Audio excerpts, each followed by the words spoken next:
Hello everyone, আমি Sukanya and welcome to my channel Crafter Sukanya।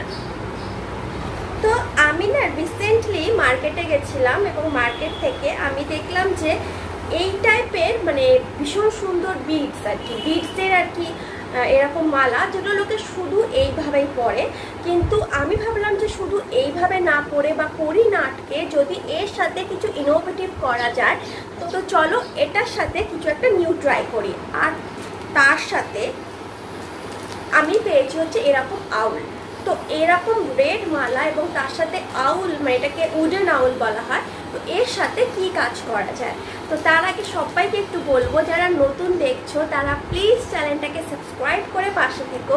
আর হ্যাঁ, যারা পুরনো আছো তারা অবশ্যই সবসময় পাশে ছিলে, পাশে আছে আর পাশে থাকবে আমি জানি। তো চলো গয়নাটা স্টার্ট করা যাক। গয়নাটার জন্য লাগবে আমার হচ্ছে এরকম পঞ্চকড়ি, এছাড়া একটা বড় সার্কেল যেটা আমি রেডি করে রেখেছি, বাট আমি এটা লাগাবো কি না সেটা ভাবছি। আপাতত এই পঞ্চকড়ি যেটা 5খানা কড়িকে উল দিয়ে বুনন করে তৈরি করা হয় সেটা আমি দুদিকে সেলাই করে নেব।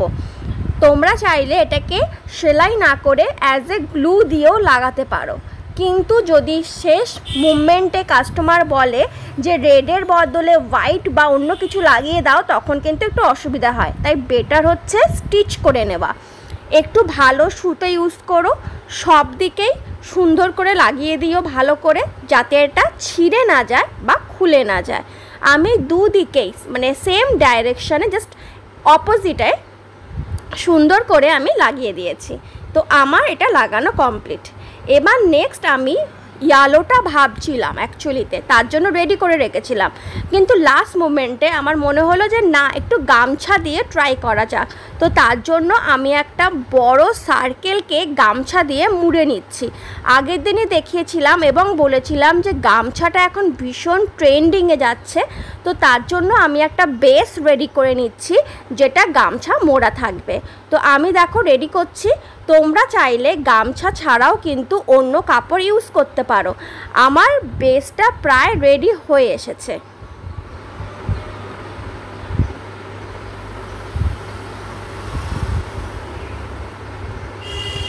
আমার এখন বেস রেডি হয়ে গেছে। এবার দেখো তোমরা চাইলে এই ইয়েলো ইউজ করতে পারো, রেড ইয়েলো ভীষণই ভালো একটা কম্বিনেশন, এবং আমি ইউজ করছি এখানে গামছা, সেটাও তোমরা চাইলে ইউজ করতে পারো, কোনো অসুবিধা নেই। আর এই কাপড়টা দেখো, এটা স্ক্রিপ্টেড কাপড়, রেডের ওপর হোয়াইট দিয়ে লেখা, তোমরা চাইলে এইটাও ইউজ করতে পারো, বাট আমি এখানে গামছাটা ইউজ করছি। তো ভালো করে সেটাকেও আমি স্টিচ করে নিয়েছি, দুটো দিক স্টিচ করেছি যাতে এটা খুলে না যায়। তোমরা চাইলে সিঙ্গেল ফুটো করেও তোমরা সেটা করতে পারো। আমি এখানে কাঁথা স্টিচের যে সুতোগুলো হয়, খুব মোটা সুতো, ছেড়ে না খুব সহজেই, সেই ধরনের সুতো ব্যবহার করছি। তোমরাও কিন্তু সেরকমই ব্যবহার করো যাতে ছিঁড়ে না যায়। আমার এখন সেলাই কমপ্লিট হয়ে গেছে অ্যান্ড দেন আমি কাট করে নিলাম। এবার আমার লকেটটা, মানে এটা তো পেন্ডেন্টটা রেডি করছি, তো পেন্ডেন্টটার জন্য আমার কিছু কড়ি লাগবে যেটা আমি ব্যাকে ইউজ করব। তোমরা ফ্রন্টেও ইউজ করতে পারো, বাট আমার এই যে ডিজাইনটা আমি ভেবে রেখেছি সেটা কড়িগুলো ব্যাকে হবে এবং পুরো ভরাট হবে। আমি এখানে ইউজ করছি মেটাল গ্লু, যেই গ্লুটা আমি সব সময় ইউজ করি। এটা ভীষণই ভালো এবং রিজনেবল প্রাইসের মধ্যে থাকে। তো আমি একটা একটা কড়ি আমি এইভাবে আটকে নেব এবং বেশ কিছুক্ষণ রেখে দেব যাতে এটা শুকিয়ে যায়, কারণ কড়িটা আটকে সঙ্গে সঙ্গে ফ্লিপ করলে কিন্তু এটা নষ্ট হতে পারে, খুলে যেতে পারে। দেখো কড়িটা কিন্তু আমি বেশ কিছুক্ষণ রেখে দিয়েছিলাম, দেন এটা আমি উল্টে নিলাম, কড়িগুলো আটকে গেছে। দেখো এবার আমি ইয়ালোটা সেট করছি। যদি ইয়ালোটাও তুমি দিতে তাহলেও কিন্তু দেখতে খুব সুন্দর লাগতো। আমি একটা চুড়ির মানে ব্যাঙ্গেলের বেস আমি হোয়াইট কাপড় দিয়ে মুড়ে রেখেছিলাম, রেডি করে রেখেছিলাম, সেটাকে আমি এবার গ্লু দিয়ে আটকে নেব। তোমরা জানো যে ব্যাঙ্গেলস কীভাবে রেডি করতে হয়, ডেসক্রিপশন বক্সে দেওয়া আছে, তোমরা চাইলে সেই লিঙ্ক থেকে ব্যাঙ্গেলের ভিডিওটাও দেখে নিতে পারো। দেন আমি উডেন যে আউলটা সেটার মধ্যেও একটুখানি ভালো করে গ্লু আটকে নিলাম। এবং এটাকে আমি এই যে দেখতে পাচ্ছ তৈরি করেছি ঠিক তার মিডিলে বসাবো, ঠিক আছে? তাহলে কিন্তু এটা দেখতে একটু ভালো লাগবে। এবার চলে আসছি ইয়াররিংসে। ইয়াররিংসে অনেকেই আছে ছোট উডেন বার্ডস দিয়ে দেয় বা উডেন আউল দিয়ে দেয়, কিন্তু সেটা কানের জন্য কিন্তু ভারী হয়। তো আমি এখানে কিন্তু জিএসের চার্মসে ইউজ করব। ফার্স্টে আমি রেডি করে নেব। তো আমি যেহেতু বেসটা গামছারি করেছি, তাই ইয়াররিংসটাও কিন্তু আমি গামছার করব। ফার্স্টে দেখো আমি বোর্ডের মধ্যে দুটো সার্কেল কেটে নিয়ে দেন আমি গামছা দিয়ে কিন্তু রেডি করে নিচ্ছি। বেস কিভাবে রেডি করতে হয় সেটা অলরেডি তোমরা জানো, আর যদি না জানো তাহলে প্লিজ ডেসক্রিপশন বক্সে লিংক দেওয়া আছে যে কিভাবে কাগজ কেটে বা বোর্ড কেটে তোমরা রেডি করতে পারো। এবার দেখো আমার কাছে কিন্তু অনেকগুলো প্যাঁচা মানে অনেকগুলো আউলের জিএসের চার্মস আছে, তার মধ্যে থেকে আমি এই চার্মসটাকে বেছে নিয়েছি। তোমরা চাইলেও এরকম অনেক ধরনের চার্মস নিতে পারো। আমার কাছে 3 থেকে 4 ধরনের আউল আছে। এবার আমি আউলের যে নিচে হোলগুলো আছে তার মধ্যে একটু কড়ি আটকে নিচ্ছি।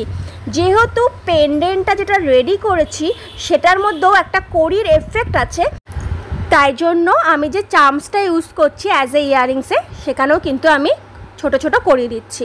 কড়ি কিন্তু বড় এবং ছোট দুটোই অরিজিনাল পাওয়া যায়। অলরেডি আমি এটা আগে মেনশন করেছি, তোমাদেরকে আমি র মেটেরিয়ালসের ক্ষেত্রে দেখিয়েওছি। তো সেখানে আমি এখানে ছোট্ট কড়ি ইউজ করছি। এই ছোট মানে যে কড়িগুলো সেগুলো কিন্তু ওয়েটটা ভীষণই ফেদার হয়, একদম ফেদার ওয়েট, হালকা পালকের মতো হয়। দ্যাটস ওয়াই এটা কিন্তু কানে বেশিক্ষণ লাগে না। তো যারা এটা কানে এই ইয়াররিংসটা পরবে তারা সারা দিন খুব সুন্দরভাবে ক্যারি করতে পারবে। দেখো শুধু কিন্তু এই ইয়াররিংসটা ভীষণই সুন্দর, কিন্তু আমি এখানে কিন্তু এবার দেখো তোমাদের দেখিয়ে দিচ্ছি সামনে একটা ডান হাতে আমার ছোট করি এবং বাঁ হাতে আমার বড় করি। তো আমি এখানে ছোট করিটা ইউজ করেছি। আই হোপ তোমাদের ক্লিয়ার হলো। এবার দেখো আমার কিন্তু যে ইয়াররিংসটা আমি রেডি করছি তার মধ্যে শুধু চার্মসটা দেখতে এত সুন্দর, কেউ চাইলে শুধু এই চার্মসটাই কানে পরতে পারে, কিন্তু যেহেতু আমার বেসটা গামছা দিয়ে রেডি করছি এবং একটু যেটাকে বলে মানানসই করতে হবে, তো তার জন্য আমি গামছার মধ্যে আটকে নিলাম, মানে ইয়াররিংসের যে গামছা বেসটা রেডি করেছি তার মধ্যে আটকে নিয়েছি। এই হচ্ছে আমার ইয়াররিংসটা।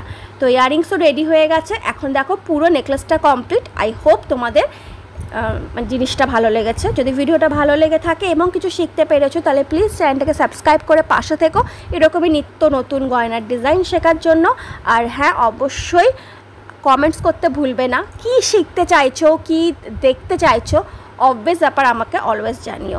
খুব শিগগিরই আসবো আর একটা নতুন ভিডিও নিয়ে। পাশে থেকো, সবাই খুব ভালো থেকো।